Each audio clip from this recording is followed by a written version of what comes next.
And this is Pastor Josh Barnes with Point of View. Thanks for watching, listening, however you're joining us today. This is the show where we are unashamed to look at political issues from a biblical point of view, because Jesus did die on the cross and rose from the dead. And that really proves that what he said was true, and he said the Bible is true. So if we're going to be right about issues, we've got to be biblical about them. And today we're actually continuing our interviews, to play our interviews that we recorded at NRB Christian Media Conference. What a lot of fun we had. Today we're going to be talking about and playing our interview with Mark Looy, who's the co-founder of Answers in Genesis. This is where the Creation Museum in Kentucky and the Ark Encounter in Kentucky came from. He's going to be telling us about what's coming up at the Ark Encounter. But before we play that interview, I first want to give you the interview that I did with him last year at the Creation Museum. I went to the Ark Encounter and then visited the Creation Museum and got to actually interview Mr. Looy right there in his office at the Creation Museum. A really great view behind us, and had some great insights. And then I interviewed him again at NRB. So we'll play the interview at NRB after we play the one that I did last September, I believe it was, at the Creation Museum. Here is Mark Looy, co-founder of Answers in Genesis. So I'm here at the Creation Museum with the co-founder of Answers in Genesis. This is Mark Looy, right? I got the last name correct? Oh, people mangle my last name all the time, so congratulations. And this is such an honor. Thank you so much for meeting with me. And Mark, Mr. Looy, I think that's better to call him Mr. Looy. He's got a ton of degrees in history, I think, actually, right? Yes. And he's an old friend of Ken Ham, and Answers in Genesis is the ministry that created the Ark Encounter and the Creation Museum where we're at right now. And Mark, I want to ask you kind of, what is the goal of this ministry? What is the purpose, the driving force behind what you've done here? Well, Answers in Genesis is what's called an apologetics ministry. And I don't want that word apologetics to throw people off. It's a kind of a highfalutin term, and it has nothing to do with apologizing. Apologetics means we're giving a reasoned defense. It's a Greek word, defense of the Christian faith. So for the Christians who visit us at our Ark or Creation Museum in northern Kentucky, we're giving them solid answers so they can defend their faith using science as well as scripture. And for the non-Christians who visit us or go onto our website, watch our videos, we give them answers from the Bible to some of their most asked questions, like why do we have death and suffering and disease like COVID in this world if there's a God? So we answer the non-Christians' questions, but we also present them with the gospel message. So we're not ashamed of the fact that we're very evangelistic in just about everything we do. That's so great. And you, of course, know that this is the type of thing we do at Point of View and at the Bible Explained, as we try to answer a lot of the questions. And we have been unashamed about the fact that we use a lot of the research done by Answers in Genesis. So we really appreciate the ministry here. And when did this ministry start? How did this get going, and what was sort of the thought in your mind and in Ken Ham and other people's minds when it was begun? Yeah, Answers in Genesis is just over 25 years old. Ken Ham and I and a third man, Mike Zovath, were all living in San Diego 26 years ago, thinking of starting a new apologetics ministry, one that would be at a layperson's level. So the flippant answer, Josh, the reason we moved to northern Kentucky and the Cincinnati area is we moved here for the weather from San Diego. And most people get that joke, but it's very simple that almost 2/3 of Americans can drive to our Cincinnati, northern Kentucky area in one day. Now, most of your listeners are outside that 600-mile radius, but even people from New York City theoretically can drive here in a day, even Kansas City. So 190 million Americans can drive here in one day. So that's why we chose this location. And to give you perspective from where we're at in New Hampshire, it took us about 14 hours worth of driving. We did it over 2 days, but it's very doable, very easy to get here, and an easy flight in. The airport is right. Yeah, the Cincinnati airport is actually not in Ohio, but it's in Kentucky. That throws everybody off. But we're just 2 exits from the Cincinnati airport. So we're hearing of many people who are traveling, let's say, from the West Coast to the East Coast. They will do a layover here in Cincinnati for a day or two, visit our Ark Encounter and Creation Museum, and then continue on to, let's say, New York City or Boston. Yeah, exactly. So here's one of the questions that I think a lot of, even some Christian people will ask is, why does it matter to take those first chapters of Genesis, chapters 1 through 11. And why does it matter that those are taken literally? So many people think, well, it doesn't really matter. It doesn't affect salvation, doesn't affect other things, would be the argument. Why would you say that this is really important? Well, Josh, I used to take that view that Genesis was a side issue and really wasn't important until I was a teenager and I was getting evolution in my public schools and also in the museums and the media. I was starting to have doubts about the Christian faith I had just embraced.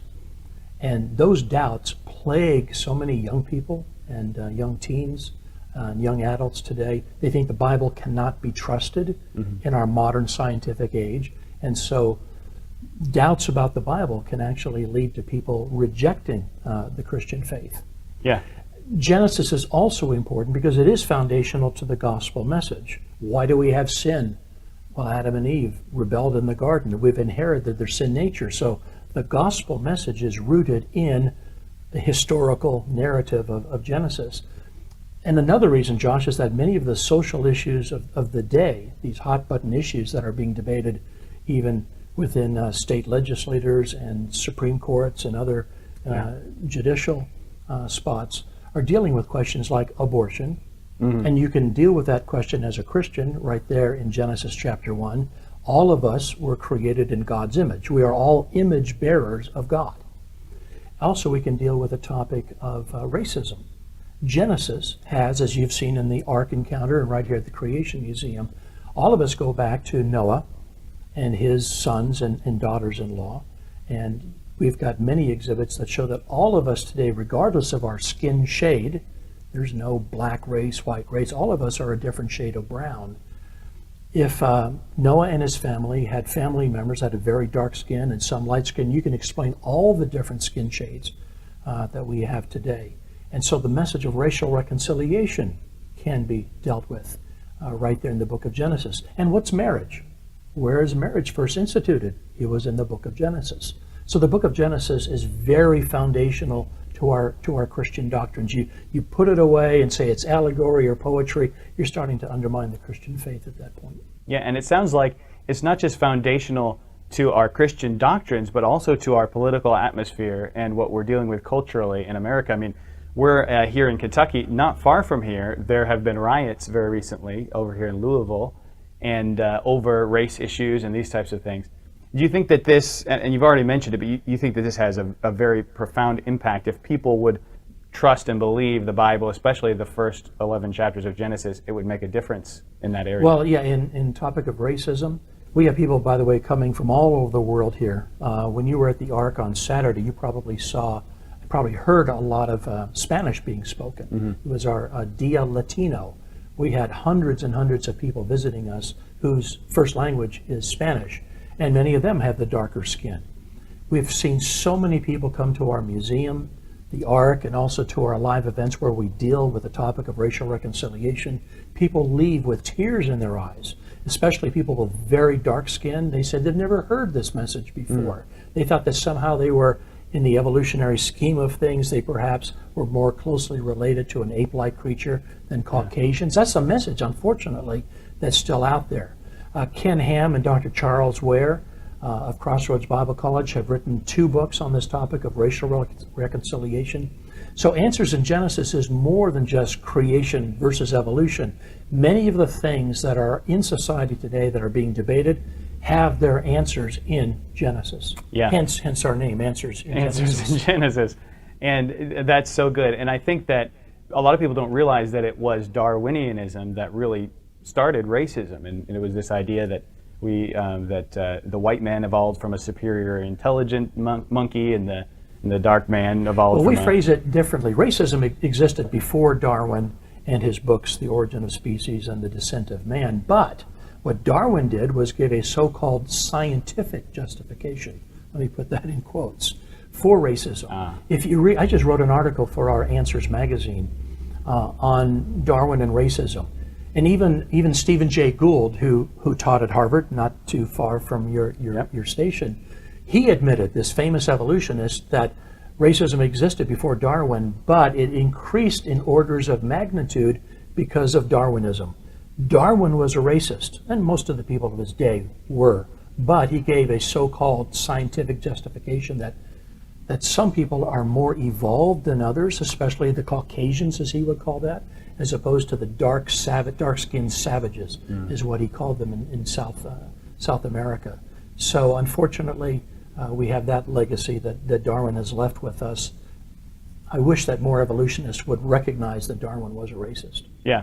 And so 2 quick questions before we go. Number 1, we have a brand new exhibit that we got to see.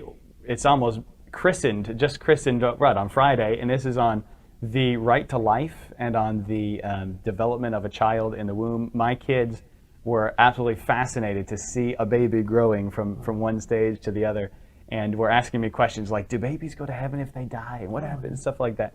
Tell us a little bit about that new exhibit. Brandon, it is stunning. There's nothing in the world anything like this in terms of its exquisite modeling as the baby develops from fertilization through 9 months. You could buy some of those models, baby models, off the shelf somewhere, but not the quality that we wanted. But here we are looking at the Supreme Court, another justice been nominated, and abortion is going to be a hot and heavy topic. And we want to present in a very tasteful and respectful way that life begins at fertilization. And if you look at the medicine, the medical knowledge, as well as scripture, you realize that that's life that's developing in the mother's womb. I think it can be very powerful in teaching people the origin of human lives. But at the same time, we do it in a way that if someone has gone through a terrible miscarriage or has decided to do an abortion, we present a very loving message that for those who have done the elective abortion, that God can forgive them. Yeah, and I think we're going to show, if you're watching this on YouTube, one of the plaques that says, "Does God still love me?" about if you've had an abortion. So last question, what's to come for Answers in Genesis, the Creation Museum, Ark Encounter? Do you have new exhibits planned? What's on the horizon? Yes, if you may have noticed, though, we have a brand new virtual reality experience at the Ark. Yes. Where you put on these goggles and you're ushered back to the time of Noah. The big news, you'll have to call me back, Josh, in about maybe 6 months. Okay. We have some major news to share with you. Meanwhile, we are expanding at the Ark Encounter. We have 800 acres there, right off of Interstate 75. And we're going to be building a village that might have been what Noah might have experienced, almost over 4,000 years ago. We're expanding our zoo, so you'll see even more animals, which I'm sure your children enjoy the animals. We have a zoo behind the Ark, and so we have 7 phases in total at the Ark Encounter. We've only done 2 of them. So as the finances come in and as the Lord blesses, more happening there, and then the big news will be announced here at the Creation Museum next year. Can you give us a hint? No. I had to try. You're a good journalist, but no, but there's going to be more expansion here at the Creation Museum. I'll just leave it at that. Breaking news, in 6 months, there's a big announcement coming from Answers in Genesis. It might be 7 months. It depends on, we've had a very difficult time coming out of COVID where we had to shut down our attractions for 3 months. And so our revenue this year has suffered. And so we'll just have to. Now, as far as your attendance right now, where is it compared to where it normally would be? We are blessed. Most of the attractions that we've talked to are seeing maybe 40% or 50% of attendance versus previous year. We're running about 60%. Very, very few bus tours, Josh. People are reluctant about getting on a bus with other people. So the bus tours have not disappeared, but very, very few. We could have sometimes 50 buses out at the Ark. Wow. And so that's taking a hit, and it may not be until March or April, that is after COVID, where we'll see bus tours returning. But on a good day, we can still see at the Ark maybe 4,000 people, which still pretty good number. That's incredible. That's really incredible. Well, Mr. Looy is a very busy man, and I want to thank you, Mark, for meeting with me, and I appreciate your time today. Well, thank you. I hope a number of your radio listeners and those watching online will make that 14-hour drive and come see us here. Everyone who's been here, Josh, even the evolutionists who don't agree with our message, they'll say this museum is the best-looking, most high-tech museum they've ever seen. So we take that as a great compliment. Absolutely, and I can second that. It absolutely is. I've been to the Smithsonian, I've been to all kinds of museums, and this is definitely one of, if not the best put together museum I've ever been to. I really, really enjoyed it. Thank you so much. All right, come back with your kids next year. We may have some more news for you. I will.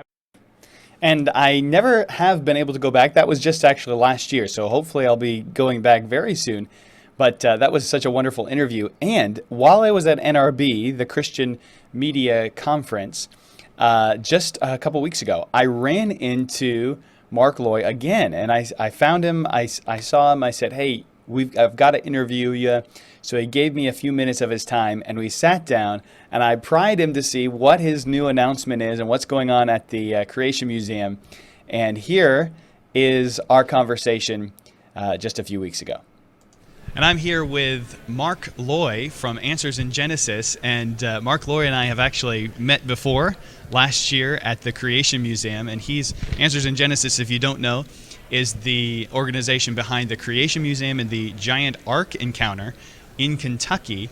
And Mark, it's such a privilege to be with you again here at NRB. Hey, thank you, Josh. Thanks for the opportunity, and I'm glad you and your whole family visited the Ark and the museum last year. Yeah, and my kids absolutely loved the attractions and learned a lot. And we're using some of the Answers in Genesis material for our children, even in our homeschool, and they love it. Right, we produce curriculum too, and I'm glad you noticed that our attractions, the Creation Museum and the Ark Encounter, are very family friendly. They're not stuffy science museums. There's a lot of fun things to do, everything from zip lines to a virtual reality experience at the Ark. It is very much for the entire family. So tell us a little bit about the purpose of the Ark Encounter and the Creation Museum. What's the goal? Well, they are themed attractions, but they're not a frivolous amusement park. We want to answer the most asked questions people have about the Christian faith.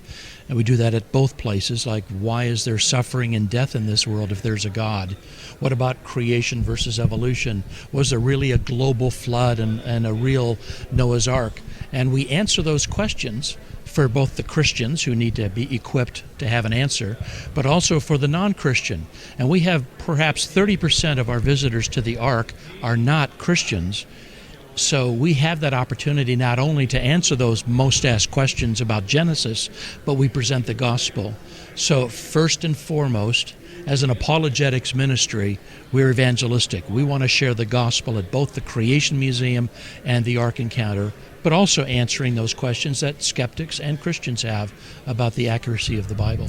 Yeah, now, so I think all Christians should agree with that purpose of sharing the gospel, but there's a division among Christians over the young earth creationist model. And what do you think is the significance of holding to that young earth 6 literal day creation model? Yeah, there are even more divisions than that, unfortunately. There are people who are what's called theistic evolutionists.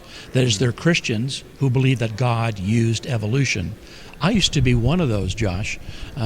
Through most of my schooling, I believed in a God, but I was going to public schools, attending science museums, watching National Geographic TV specials, and I thought the Bible could not be trusted because science was saying one thing that was contradicting, or at least what I thought was science was contradicting in Genesis, until I heard a speaker by the name of Dr. Duane Gish. Dr. Gish had a PhD from UC Berkeley in biochemistry, one of the finest universities in the world. He gave a lecture on the fossil record, and I tell you, within an hour or so after that talk, I pretty much gave up my evolutionary worldview. Now, he was starting to challenge my Christian faith. I was wondering, could the Bible really be trusted, because science, so-called, was saying one thing, and my Bible was saying another. So I was having, at age 17 or 18, kind of a crisis of faith. So it's an important reason to study apologetics for that purpose, because there's so many young people, Josh, nowadays who are in our churches, and they're learning things in school and in museums and other places that cast doubt on the authority and accuracy of the Bible. They're leaving the church in droves.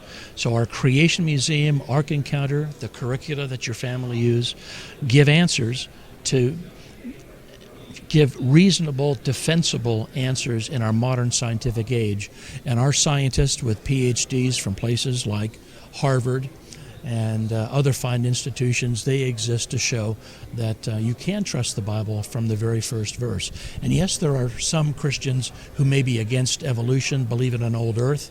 I used to believe that until, number one, I looked at the Bible itself and added up the chronologies, and we think the best facts of science, properly interpreted, supports a young Earth of 6,000 years as opposed to millions or billions. So you don't buy into the idea. A lot of Christians are going to try to take the Genesis account very figuratively rather than literally, in order to not be called, crazy by the evolutionist society, by the scientific community, if you will. Mm-hmm. You think that here we have all this evidence, scientific evidence, that kind of should help us as Christians feel confident in the literal nature of the first we few very chapters of much Genesis. believe that science confirms Genesis. And Genesis is not written as poetry or allegory. It's written as historical narrative. So I take it literally, as opposed to some verses in the book of Psalms and elsewhere are clearly not meant to be taken as literal. I mean, the Bible talks about God having, we can find comfort under his wing. Of course, that's allegory or some type of symbolism. But the Bible is very clear about the historicity of how the earth was created, how many years ago, and we think that science confirms that as properly interpreted, and that's why we have those many PhD scientists on our staff to give us that credibility. Yes, we do get mocked by the secular world and even by some Christians, and I understand that because that's where I came from, so I can kind of understand if people have gone through an educational system and visit these museums and get bombarded in the media with evolutionary messages, if that's all they know, that's what they're going to accept. That's why our Ark and the museum, our radio program, the curricula exist to show people there is an alternative view of origins. Wow. Now, last time we spoke, you had teased us that there was going to be big news coming out of the Ark Encounter, the Creation Museum this year. Have we gotten the big news yet? Well, because of COVID, we're going to have to delay that big news just a little bit longer, Josh. Sorry about that. But coming out of COVID, there's been financial challenges. The cost of building things right now has skyrocketed. The cost of lumber, the cost of steel. So I was hoping by this time I could tell you the really big But by this time, surely you can give us a hint. Well, I can tell you what we're adding at the Ark Encounter and the Creation Museum. We're going to be building a Tower of Babel at the Ark Encounter site. Now, it's not going to be a pagan temple. We're not going to build it to the sky to reach into the heavens. But the Tower of Babel, that structure, that replica, will give us an opportunity to talk about all the different people groups, that's scattered after the Tower of Babel. Gives us an opportunity to talk about where did all the people groups come from. Not races. We don't like to use that word, races. And, what color perhaps were Noah, his wife, what color skin, and their sons and daughters-in-law. And we can help answer the question dealing with racism right there at this Tower of Babel. Yeah. We also have a scale model of Jerusalem as it might have appeared 2,000 years ago. Those are big things, but there's something even bigger coming that perhaps we can release to you in a few weeks. Well, that alone is pretty amazing. So if we hear that everyone at the Answers in Genesis has come down with different languages suddenly, we'll understand what happened at the Tower of Babel. No, it won't be that confusing. No. But one last question. I know there's another new thing here at Answers in Genesis, relatively new, and this is Answers TV. Tell us a little bit about that. Is it a streaming service? Yeah, it's a new streaming service. In fact, it was launched during COVID last year, and we needed that extra income because when the Ark Encounter and Creation Museum were closed by state order, we had a tremendous drop in revenue. But a Christian businessman came alongside us and helped us create this new streaming platform called Answers.tv, which generated subscriber revenue, which helped us get through a terrible 2020. So that was a huge blessing. Plus, we had another businessman help us build a virtual reality experience at the Ark Encounter. And through those two things helped us get through a horrible 2020. But I'm happy to report this year we may have our best best attendance at both the Ark and the Creation Museum as all this pent-up interest in travel has just resurfaced. So Answers TV is an app. Where can people find it? Yes, it's on all the major apps. Perhaps the best thing to do is go to our website. Maybe go to answersingenesis.org. That's our umbrella ministry website, and from there find out about answers.tv. Just look for the media tab at answersingenesis.org. And thank you for mentioning that. That's relatively new as well. I'm looking forward to it because I know a lot of people are looking for ways to have the content of Answers in Genesis without always traveling to the Ark Encounter, and this is from New Hampshire. This is quite a drive. We can get down there maybe once a year at best. But we have over 3,000 videos now on Answers.tv with subscribers in almost 190 nations. It's a great way to reach people wherever they are. So a lot of our viewers probably are going to be looking on answersingenesis.com. You run into somebody who's got a question about some scientific thing, and you're trying to find an answer about, does it prove the Bible false? You can find it on Answers in Genesis. Use the powerful search engine at answersingenesis.org on just about any apologetics. Okay. .org. Any apologetics question is answered right there. All right. Thank you so much for meeting with us today. Thank you, Josh. Good to see you again. And again, it was such a privilege to have Mr. Looy again on the show. He's such a very kind man. I love the ministry there at Answers in Genesis. Go check it out. Check out Answers TV. Some really great content on there, and it's growing. They just released it last year. I already enjoyed a lot of the content that they had on there last year, but it's growing. They're putting more and more on there. Some awesome stuff. Also, before I go, got to remind you guys, if to promote the show, if you want to help us, right? You don't give us money. We're not asking for donations. Just simply, when you're buying these awesome products, which are awesome, use the promo code RAM at checkout. It helps support Right America Media and other shows like Point of View. Here's the products you can use the promo code. The promo code is RAM at checkout. RAM. And you can go to White Mountain Munchies. This is an amazing snack food made by a guy, good friend of mine here in New Hampshire. It's actually a trail mix that's non-GMO, gluten-free. It's incredibly inexpensive for health food. Like, you go to a health food store, you're going to pay 2 or 3 times what this costs. Plus, you're going to get a discount at checkout with RAM. So it's awesome, amazing. This is Hannah's Heavenly Harvest. He names them all after his children. And Hannah's a good friend of mine. Gave her the gospel. She got saved. One of the first people that I ever gave the gospel to here in New Hampshire. Almonds, walnuts, pumpkin seeds, sunflower seeds, dried cranberries, dried apples, harvest spices. That's some amazing stuff. I've got another one here, Maggie's Maple Madness. Just some amazing flavors. Tastes really good. Good price. You're going out camping this summer, take White Mountain Munchies with you, and don't forget to use the promo code RAM. Anyway, thanks for joining us today on Point of View. Don't forget to be right about issues. You're going to have to be biblical about them. And we want you to know and believe the gospel. Trust Jesus Christ as your Savior if you haven't. We'll see you next time, right here on Point of View.